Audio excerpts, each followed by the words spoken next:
Hello student, स्वागत है आपका हमारे चैनल टेक स्टडी पर। आज हम इसमें वर्कशॉप कैलकुलेशन एंड साइंस का सेमेस्टर 2 का जो 2016 का सेमेस्टर 2 का एग्ज़ाम पेपर है उसको सॉल्व करने वाले हैं। ये आपका क्वेश्चन पेपर है। पहला क्वेश्चन देखते हैं। पहला क्वेश्चन है, समीकरण को जोड़िए 3x + 3y 5x - 4z और 9z - 3y। तो यहाँ पे ध्यान दीजिए, जो x और x वाले हैं वो आपस में ऐड हो जाएंगे, y आपस में ऐड हो जाएगा और z वाले पर आपस में ऐड हो जाएंगे। इस तरह से आपका आंसर आएगा 8x + 5z। राइट आंसर आपका 8x + 5z। क्वेश्चन नंबर 2 देखिए, गुणा कीजिए 2a + b और a + 2b। तो इस तरह से मल्टीप्लाई करेंगे। देखिए तो ये हो जाएगा आपका 2a² + 4ab + ab + 2b²। 2a से हम a + 2b में मल्टीप्लाई करेंगे, फिर b से a + 2b में मल्टीप्लाई करेंगे। इस तरह से आपका आंसर आएगा 2a² + 2b² + 5ab। तो आपका राइट आंसर है सी, 2a² + 5ab + 2b²। Question number 3 देखिए, समीकरण को सरल कीजिए 5x + 20 एंड 7x + 28। तो यहाँ पे देखिए, इसमें से 5 और इसमें से 7 आपका कॉमन है, आप इसको कॉमन ले लेंगे। x + 4 जो ब्रैकेट में बचेगा वो आपस में कैंसिल आउट हो जाएगा। आपका राइट आंसर आ जाएगा 5/7। क्वेश्चन नंबर 4 देखिए, a + b का होल स्क्वायर का सूत्र है। तो ये राइट आंसर आपका a² + b² + 2ab। आप इसको a + b × a + b करके भी निकाल सकते हैं। क्वेश्चन नंबर 5 है, हल करें। एक्स वाई का आपको मान निकालना है। अगर x + y = 18 है और x - y = 2 है, तो इस तरह से आप यहाँ पे देखिए दो आपके समीकरण बन गए। इसमें आप y आपका कैंसिल आउट हो जाएगा। तो 2x = 18 एंड 2 20, तो x = 10। x की वैल्यू पहले इक्वेशन यानी इसमें रख देंगे, तो x + y = 18, तो y = आ जाएगा आपका 8। तो इस तरह से राइट आंसर हुआ आपका 10 एंड 8 ए।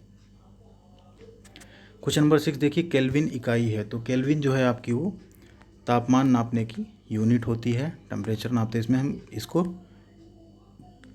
हम डिग्री के से डिनोट करते हैं। क्वेश्चन नंबर 7 देखिए, एक कैलोरी। तो जो एक कैलोरी होती है आपकी वो होती है 4.2 जूल। 4.2 जूल, राइट आंसर है सी आपका। क्वेश्चन नंबर 8 देखिए, कौन सा यंत्र 300 डिग्री सेल्सियस से अधिक तापमान मापने के लिए प्रयोग होता है।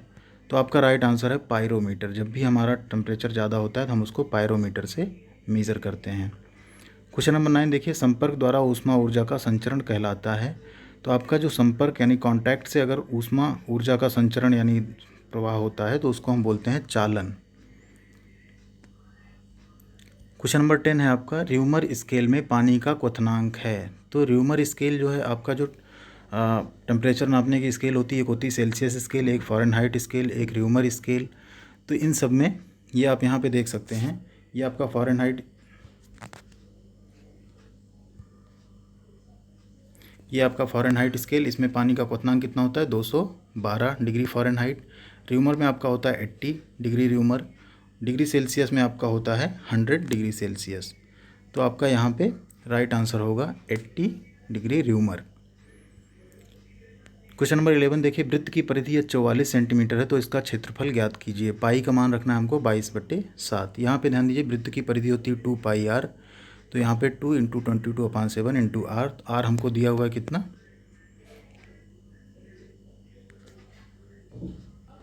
सॉरी, वृत्त की परिधि यहाँ देखिए आपको दी हुई है 44 सेंटीमीटर।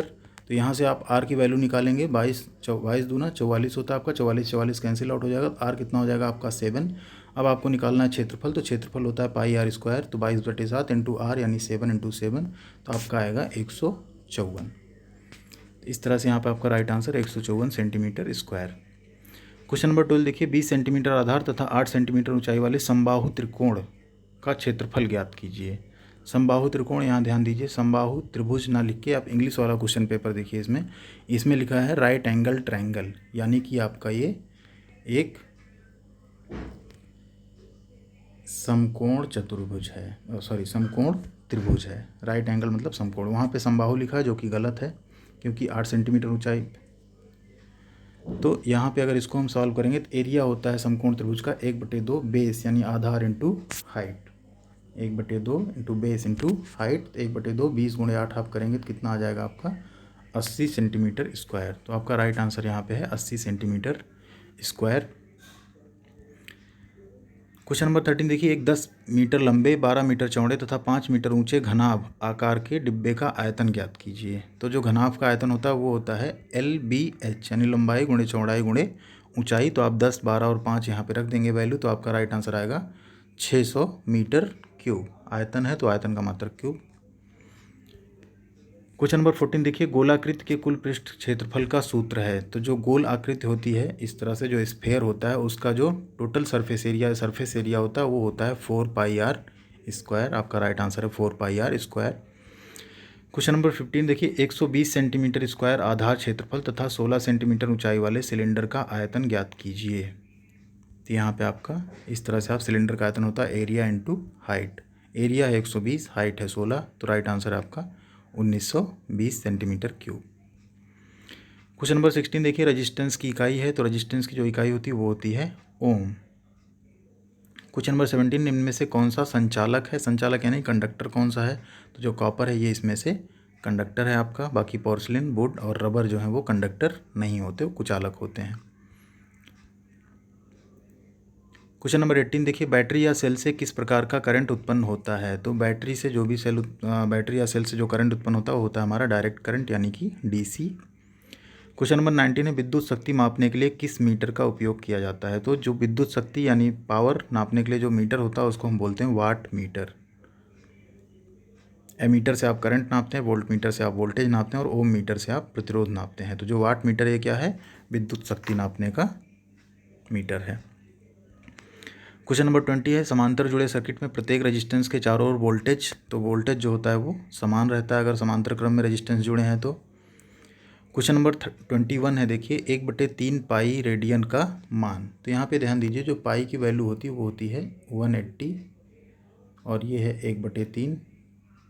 तो अगर आप इसको डिवाइड करेंगे 180 को, ध्यान दीजिए 180/3, तो आपका आएगा 60। तो आपका राइट आंसर क्या है, 60 डिग्री।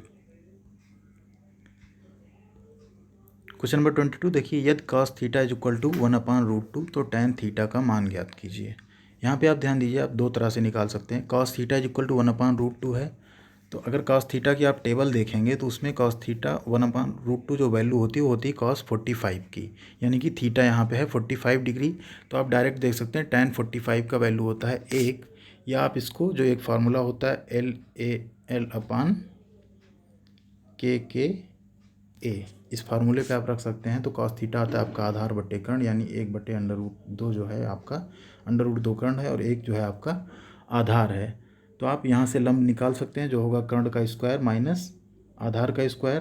तो उस तरह से आप निकालेंगे तो उसकी वैल्यू आएगी 1, तो लंब भी 1 और आधार की वैल्यू भी 1 होगी। उस तरह से आपका tan की वैल्यू, tan थीटा की वैल्यू कितनी आ जाएगी, 1 आ जाएगी। तो ऐसे भी आप कर सकते हैं इसको। क्वेश्चन नंबर 23 है, sin 30 अंश का मान ज्ञात कीजिए। sin 30 अंश की जो वैल्यू होती है वो होती है 1/2। क्वेश्चन नंबर 24 है, द्वितीय श्रेणी लीवर का उदाहरण है यानी एग्जाम्पल है। तो जो द्वितीय श्रेणी के लीवर होते हैं यहाँ पे आप ध्यान दीजिए, ये first class lever, second class lever और थर्ड क्लास लीवर। यहाँ पे 3 कैटेगरी है लीवर्स की, यानी लीवर मतलब उत्तोलक। तो जो पहला क्लास का लीवर है उसमें हमारा जो फलक्रम है वो कहाँ होता है, मिडिल में। सेकेंड क्लास में हमारा फलक्रम एक एंड पे होता है, लोड मिडिल में होता है और इफर्ट हमारा एक एंड पे होता है। और थर्ड क्लास में फलक्रम एक एंड पे, इफर्ट मिडिल में होगा और लोड एक किनारे पे होगा। तो यहाँ पे ध्यान दीजिए, अगर हमको सेकंड श्रेणी का लीवर देखना है तो हमारा है व्हील बैरो। व्हील बैरो में देखिए, व्हील आपका यहाँ किनारे लगा होता है, लोड बीच में होता है, इफर्ट हम यहाँ पे हैंडल पकड़ के लगाते हैं। तो राइट आंसर है आपका व्हील बैरो। क्वेश्चन नंबर 25 देखिए, भार तथा प्रयास के मध्य अनुपात कहलाता है। तो जो भार और प्रयास के मध्य का अनुपात होता है उसको हम बोलते हैं मैकेनिकल एडवांटेज, यानी कि मैकेनिकल लाभ या यांत्रिक लाभ। ये थे 25 क्वेश्चन आपके।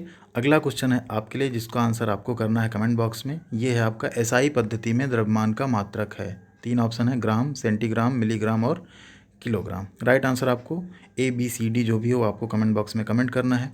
और अगर वीडियो आपको पसंद आए तो आप इसको लाइक करिए, शेयर करिए और हमारे चैनल टेक स्टडी को आप ज़रूर सब्सक्राइब कीजिए। Thank you.